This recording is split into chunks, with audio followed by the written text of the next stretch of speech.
The year is 1943. The planet is engulfed in the largest war humanity has ever known. Millions of troops collide across Europe, Africa, and Asia, but not every soldier on these battlefields is male. For the first time in modern warfare, tens of thousands of women also wear military uniforms.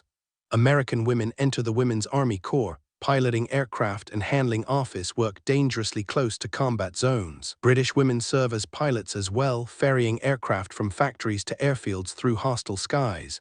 French women fight within resistance networks, sabotaging German supply trains and delivering secret messages. All of these women believe they are fighting under the same laws of war as men, but many of them would soon learn that belief was painfully wrong. Lieutenant Mary Collins never imagined she would be taken captive. Serving in the Women's Army Corps, she worked only miles behind the front lines in Italy, coordinating radio communications for advancing Allied troops. When German tanks broke through near Monte Cassino during a surprise assault, Mary and 4 other officers were swept up in the chaos. "Run," her commander yelled as German soldiers closed in around their small headquarters. There was nowhere left to escape. The German captain appeared more startled than furious when his soldiers delivered Mary and the others to him. He spoke flawless English as he slowly examined them from head to toe. How fascinating, America sends its daughters to die in foreign mud. Something in his gaze made Mary's skin crawl. It was not merely the stare of an enemy taking prisoners. There was something else there, something predatory. "We are military personnel," Mary said firmly, indicating her lieutenant insignia. "Under the Geneva Convention, we have rights as prisoners of war." The German captain smiled. It was not a kind smile. "The Geneva Convention," he replied slowly, "protects soldiers, not women pretending to fight." He turned to his men and spoke in German. Mary could not understand the words, but she saw the change in the soldiers' eyes as they looked at her and the other women again. Later, she would remember this moment as the instant she truly learned what fear felt like. That same day, 300 meters north in France, British Air Transport Auxiliary pilot Sarah Bennett was pulling herself from the wreckage of her Spitfire. She had been delivering the fighter to an airfield near Paris when German anti-aircraft fire struck her. The aircraft was destroyed, but Sarah survived. Her freedom did not last long. German patrols discovered her hiding in a farmer's barn just before sunset. Name, rank, and serial number, Sarah repeated as they interrogated her. She wore a proper Royal Air Force uniform. She carried valid identification. She had trained for this exact moment. The laws of war were supposed to be clear. An English Rose flying killing machines, the German officer in charge remarked. He was older than the others, with eyes cold and calculating. "How twisted your nation has become, sending women to do men's work." He wrote something in a small notebook, a note that caused a faint smile to cross his face. Then he raised his eyes back to Sarah. "You will not be sent to a standard prisoner camp," he said. "Sarah Bennett, your unusual circumstances require special handling." Across France, Belgium, Italy, and later within Germany itself as Allied forces advanced, this same scene unfolded again and again. American, British, and French women in uniform fell into German custody. Each time, the pattern repeated itself. They were immediately separated from male prisoners, placed into special categories, and processed differently. In a memorandum dated June 1943, discovered only after the war, the German High Command issued specific instructions. Female enemy combatants represent a unique class of prisoner.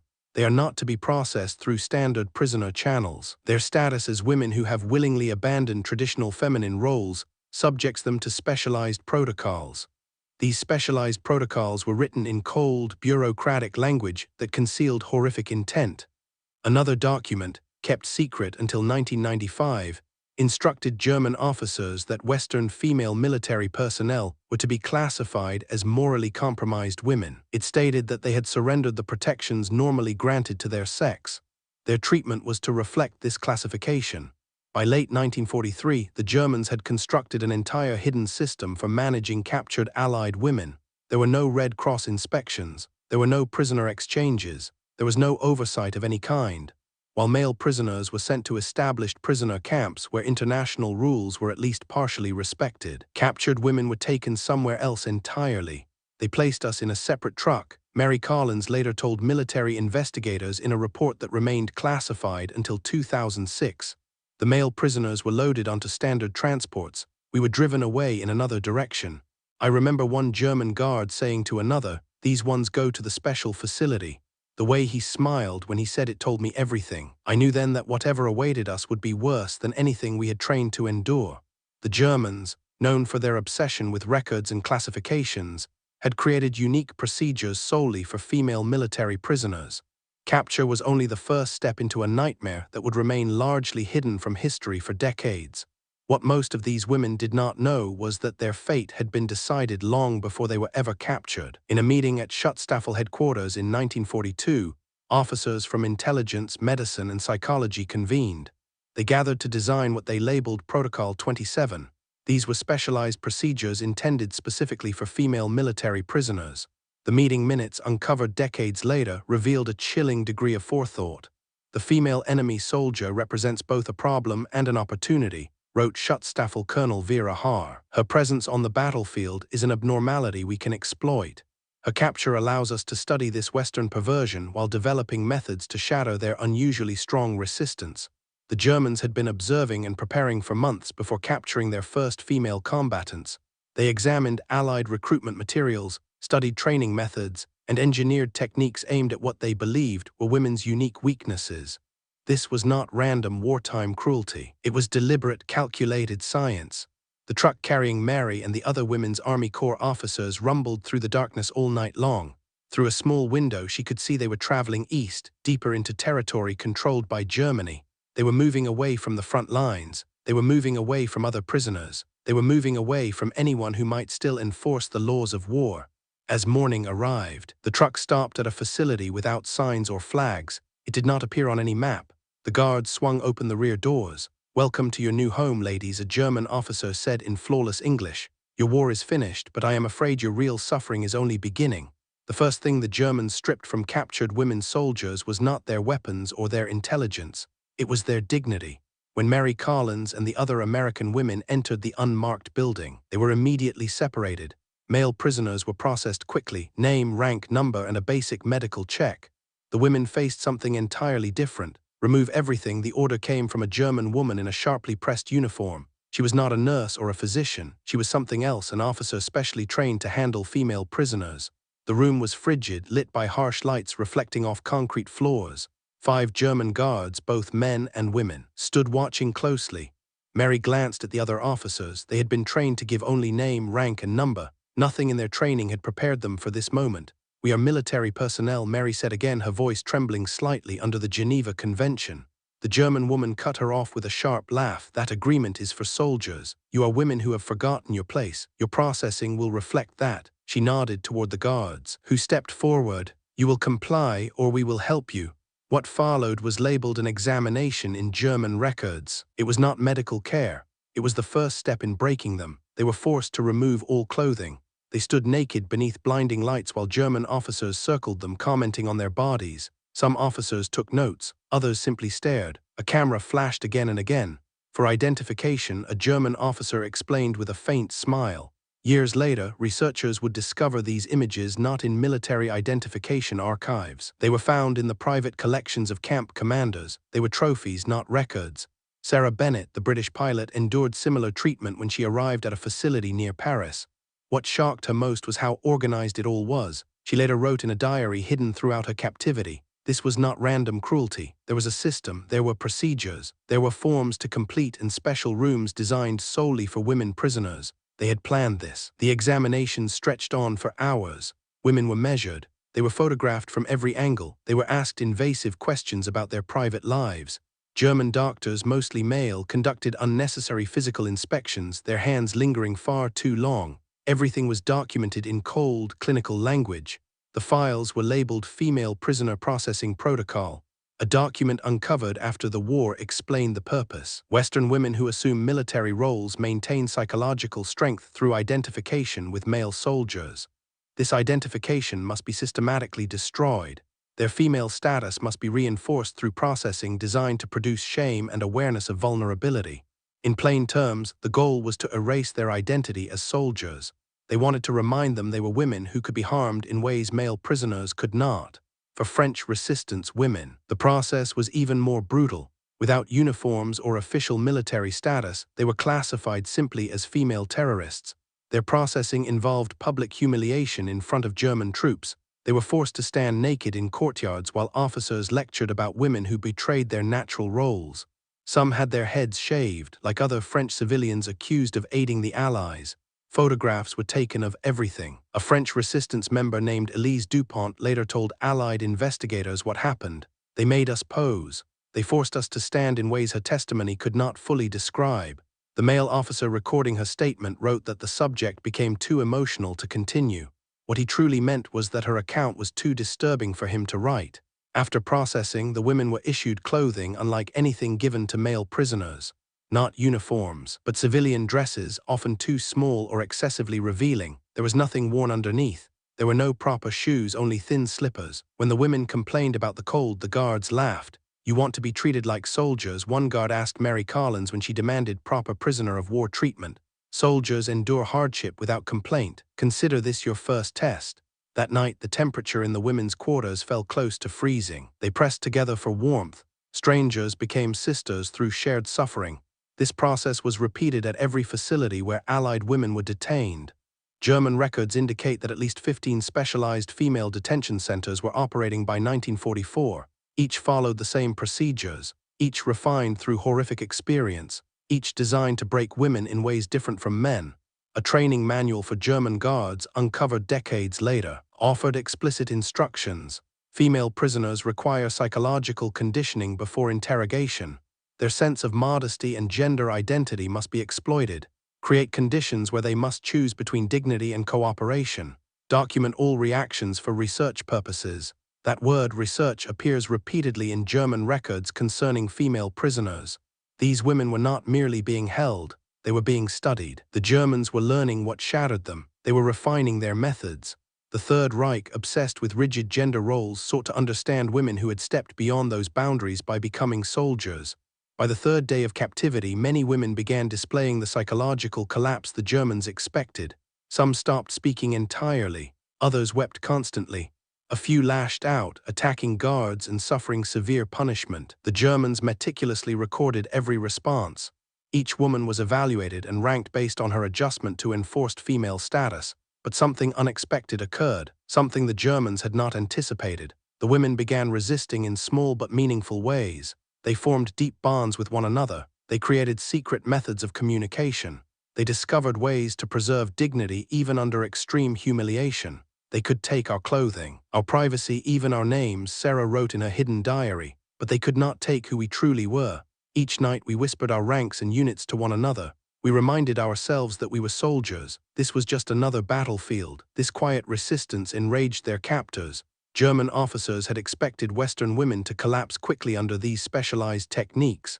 When they did not, the guards intensified their tactics. The next stage would challenge these women in ways even darker than before. As the first week of captivity came to an end, Mary Collins overheard two guards speaking outside the women's quarters. One said something in German that caused the other to laugh. Mary had learned enough German to understand the chilling meaning. The commander says if they still believe they are soldiers after processing, then real interrogation begins. The women did not realize it yet, but processing had only been the beginning. The worst was still ahead. After 2 weeks in German custody, Mary Collins and the other captured women were moved again. They were transported at night in covered trucks with the windows blacked out so they could not see their destination. When the trucks finally stopped, they had arrived at a place unlike any standard prison camp. There were no signs on the gates. There were no Red Cross visits. There was no contact with male prisoners or the outside world. "This is where you will remain until the war ends," the commander told them as they were marched through heavy doors, "or until you prove cooperative enough to earn better treatment." The building had once been a small hospital before the war. Now it served another purpose. It was a place where the Germans could act away from any watching eyes. The facility near Frankfurt did not appear on any official maps. It was not listed in German prison records later seized by Allied forces. It existed in a shadow system created specifically for women the Germans considered difficult cases. These were women with intelligence, value, training, or leadership roles. Similar secret sites operated across German-controlled territory. They were places where ordinary rules did not apply. Sarah Bennett, the British pilot, was taken to a different facility near Paris. She described it later in her hidden writings. From the outside, it appears almost ordinary, like an office building or a small school. Inside, it is divided into sections. Different rooms serve different purposes. Some are for questioning, Some are for punishment, some are for what they call special handling. The Germans are extremely organized in everything they do to us. They keep records, they follow schedules. This is not random cruelty, it is fully planned. At these specialized locations, German intelligence officers implemented what their own documents called enhanced female interrogation protocols. In plain terms, these protocols relied on severe abuse as a standard method of questioning women prisoners.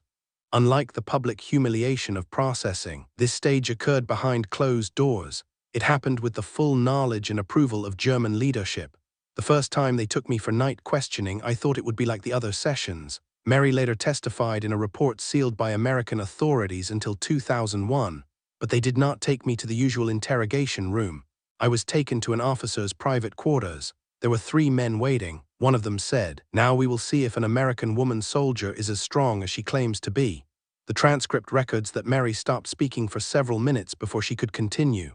German officers believed Western women were especially vulnerable because of what they called bourgeois ideas of honor and virtue. A training document instructed interrogators that female enemy personnel from Western nations maintained resistance through identification as soldiers. This resistance could be broken by emphasizing their status as women. Their cultural background made them particularly susceptible to shame and fear of moral compromise. In simpler but horrifying terms, they believed they could destroy Western women by attacking not only their bodies, but their sense of identity as respectable women. Elise Dupont from the French Resistance described how German officers used younger women to control older prisoners. They would bring in the youngest girl from our group. She was only 19 years old.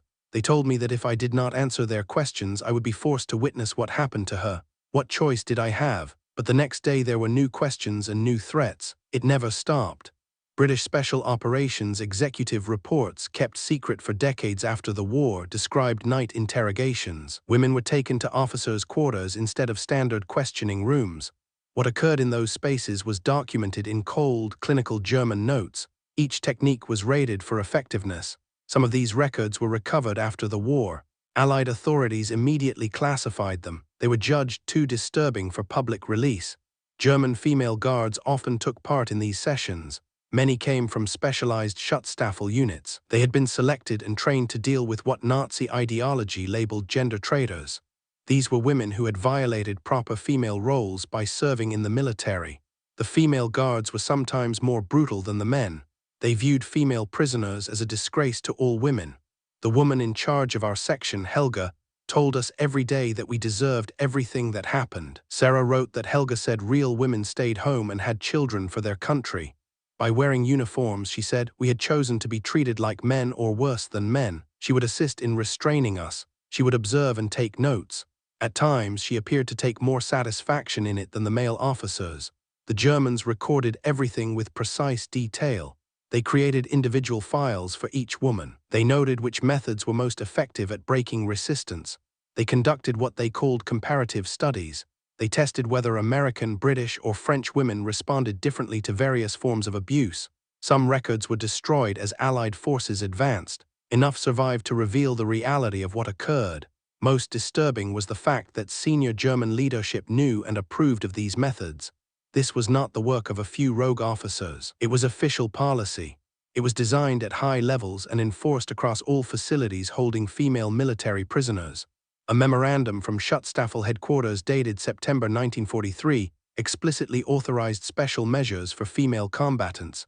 It also requested regular reports on the effectiveness of gender-specific techniques. In December 1944, as Allied forces pushed closer to Germany, Heinrich Himmler personally ordered a review of the female prisoner program. A meeting was held in Berlin. Officers from multiple detention facilities presented their findings. Most surprising was a report from Facility 9 near Frankfurt, written by a German intelligence officer whose memoirs were uncovered in 1995. The commanding officer reported complete failure with Soviet women pilots, but notable success with American and British women. The French resistance women fell somewhere in between.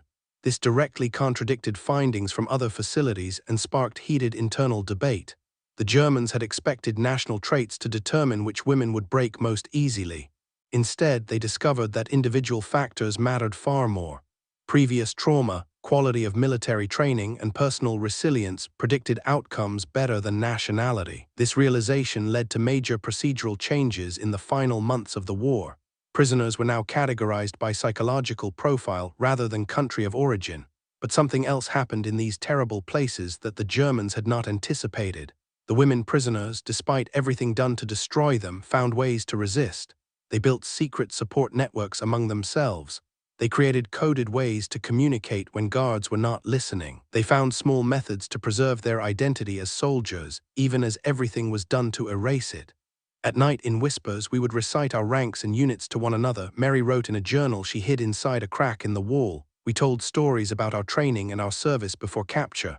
We reminded each other that we were soldiers first. What they did to our bodies did not change that. We were still fighting, just on a different battlefield. This resistance required extraordinary courage. Each morning, women taken away for questioning during the night returned bruised and barely able to stand. Others helped clean them as best they could, sharing the small amounts of water they were given. They whispered words of strength. They supported those who could not stand or speak after what had been done to them. The Germans noticed this solidarity and tried to destroy it. They offered better treatment to women who informed on others. They promised extra food or warmer clothing to those who cooperated. They isolated women who appeared to be leaders, keeping them away from the group. These tactics rarely succeeded. There was an American Women's Army Corps sergeant, Sarah wrote, whom they took every night for 2 weeks. When they returned her, she could not walk. She never told them anything, not one word beyond her name and number. When they finally gave up, they threw her back in with us, believing she was broken. That night she whispered the Pledge of Allegiance to the women in her room, still a soldier, still fighting. As 1944 continued and Allied forces moved closer to Germany, conditions for women prisoners worsened. The Germans began destroying records and transferring prisoners deeper into German territory. They understood that what had been done to these women would be judged as war crimes if discovered. Some women were moved so often that their own governments completely lost track of them. As the front collapsed, Mary Collins and others were transferred again, this time south toward Bavaria. For Mary, Sarah, Elise, and hundreds of others, survival became the only possible victory. Each day alive was another battle won. Each small act of resistance was a triumph. They did not know if they would ever be freed or if anyone would ever learn what happened in those hidden places. Still, they refused to surrender their identity as soldiers, even as everything was done to erase it. In April 1945, as Allied forces advanced into Germany, they began uncovering the secret facilities where female military personnel had been held. The soldiers who liberated them were unprepared for what they found. The women were in devastating condition. They suffered not only from starvation, like other prisoners, but from injuries and trauma the male officers did not know how to address. Some could not speak at all. Others could not stop talking, words spilling out about what had been done to them. Lieutenant Mary Collins was among those freed from a facility near Munich. When American troops forced open the doors, she weighed just 85 pounds. Her hair had turned white in places, even though she was only 26 years old. "We are American Women's Army Corps," she told the stunned young sergeant who found her group. "We are soldiers like you." The sergeant later wrote that he cried when she said those words. The joy of liberation quickly shifted into something else. Within days, the women noticed they were treated very differently from male prisoners. Men were celebrated, given immediate medical care, and prepared for hopeful return-home stories. The women were handled cautiously. They were separated from other freed prisoners. They were questioned by officers who often seemed deeply uncomfortable with what they heard. "They took us to a different hospital," Sarah Bennett wrote in the final pages of her hidden diary. "No photographers came to take our pictures like they did with the men. No newspaper reporters asked for our stories. A colonel told us that parts of our experience were classified. He said we must never speak about them to anyone." At these special hospitals, military intelligence officers conducted debriefings unlike anything male prisoners experienced. Women were questioned for days. Often the interviews were conducted by male officers with no training in trauma care. The questions focused not only on military information, but on exactly what had been done to them. Every detail was recorded. Every horror was carefully documented. Then the files were stamped top secret and locked away. "The major who interviewed me could not look me in the eye," Elise Dupont later told a researcher. "He read his questions from a paper. When I described the night interrogations, his hand shook so badly that he spilled his coffee. At the end, he handed me documents to sign. One was a standard military debriefing form. The other was different. It stated that I agreed never to share certain experiences with anyone, not even doctors or family members. They said it was for national security. These secrecy agreements were routine for women prisoners, but not for men. A memo from American military intelligence discovered years later explained the reason. Detailed accounts of specialized enemy treatment of female military personnel could create serious public relations problems. They could also discourage future recruitment of women. These experiences, while regrettable, served no intelligence purpose and were to be sealed. In simple terms, what happened to these women would have angered the public. It might have stopped other women from joining the military in the future, so their stories had to vanish. When the women finally returned home, they encountered a world eager to forget the darkest parts of the war. Parades welcomed male soldiers as heroes. Newspapers celebrated victory. People wanted hopeful stories, not painful truths. The women who had endured the worst treatment often received the least recognition. My brother came home with a Purple Heart and told everyone about the bullet that struck him. Mary Collins wrote in a letter discovered after her death in 1988. I returned with wounds no one could see and nightmares no one wanted to hear about. When I tried to explain to my mother what really happened, she said it was better not to dwell on unpleasant things, so I stopped talking. All of us did. The medical care these women received at home often made things worse, not better. Male doctors in military hospitals did not understand their unique trauma.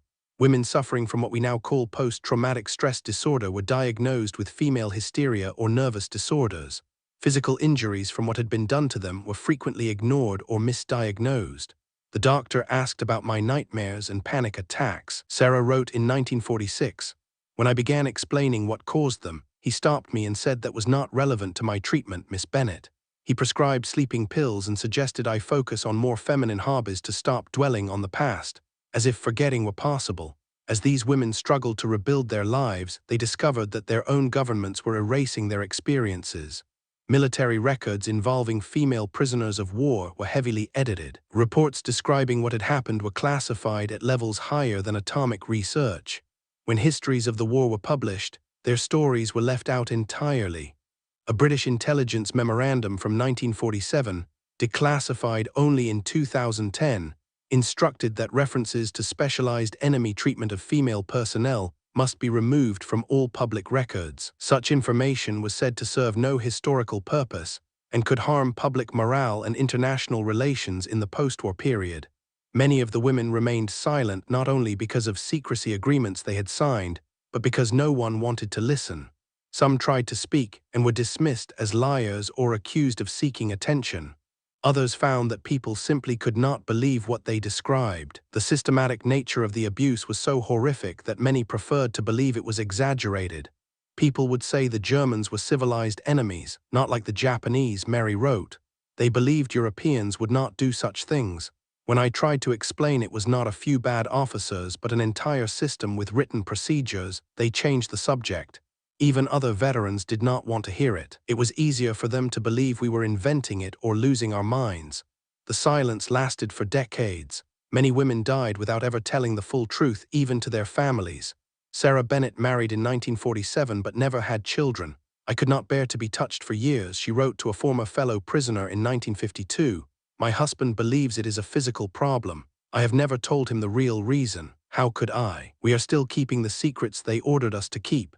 It was not until the 1980s that historians began uncovering what had happened. As wartime records were slowly declassified, researchers noticed disturbing patterns. There were references to special facilities for female prisoners. Medical reports had entire sections blacked out. Prisoner transfer records contained gaps where women's names should have been. In 1985, Professor Helen Richards began interviewing surviving women who had been held as military prisoners. At first, almost none would speak. Then gradually, as they reached their 60s and 70s, some began to share. They were tired of carrying the burden alone. They were exhausted by the official silence. They wanted the truth known before they died. It was not only what the Germans did to us, Elise Dupont told Richards in an interview recorded in 1987. It was what our own people did afterward. They told us to forget. They hid our reports. They treated us as if surviving was something shameful. We were betrayed twice, first by our captors, then by our countries. In 1995, a major breakthrough occurred. A cache of German documents was discovered in a former security archive in East Berlin. These included training manuals for handling female prisoners and reports evaluating interrogation methods. The cold, clinical language could not conceal the horror they described. At last, there was proof that the women had been telling the truth. Even then, official recognition came slowly. The first formal acknowledgement did not occur until 2001, when the American government declassified selected files concerning women prisoners of war. A small ceremony honored surviving women now in their 80s. No press attended. No public statement was issued. It was a quiet acknowledgement of a truth hidden for more than 50 years. Mary Collins did not live to see that day. She died in 1988, her story still largely untold. But she left behind letters and journals hidden in her attic, later discovered by a niece cleaning out the house. In one of her final entries, she wrote that someday someone would want to know what truly happened to us. Someday people would be ready to hear the truth. I write this for that day, even though I do not expect to see it. Some burdens are carried for an entire lifetime in the hope the next generation will not have to. The stories of Mary, Sarah, and Elise illuminate a dark corner of history that nearly vanished forever. Their courage was not limited to battlefields or skies. It endured through captivity and through decades of enforced silence afterward. What makes these women extraordinary is not only what they survived, but how they resisted. They formed bonds that carried them through unimaginable darkness. They whispered their ranks at night to remember who they truly were. This documentary stands as both historical record and long overdue recognition. Through declassified documents and survivor testimony, we have reconstructed what governments tried to erase. Their legacy lives on through expanded protections for women serving in uniform today. More importantly, by honoring their stories, painful as they are, we ensure these women are no longer casualties of historical erasure. Even when history challenges us, it deserves to be told. Thank you for remembering them. In memory of the women of the Women's Army Corps, the Air Transport Auxiliary, and the French resistance who served during World War II. For those who survived captivity only to be silenced. For those whose stories remained classified until death.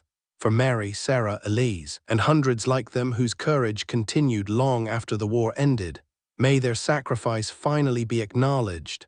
1943 to 2025. From secrecy to history. If this story resonated with you, be sure to subscribe for more stories like this one.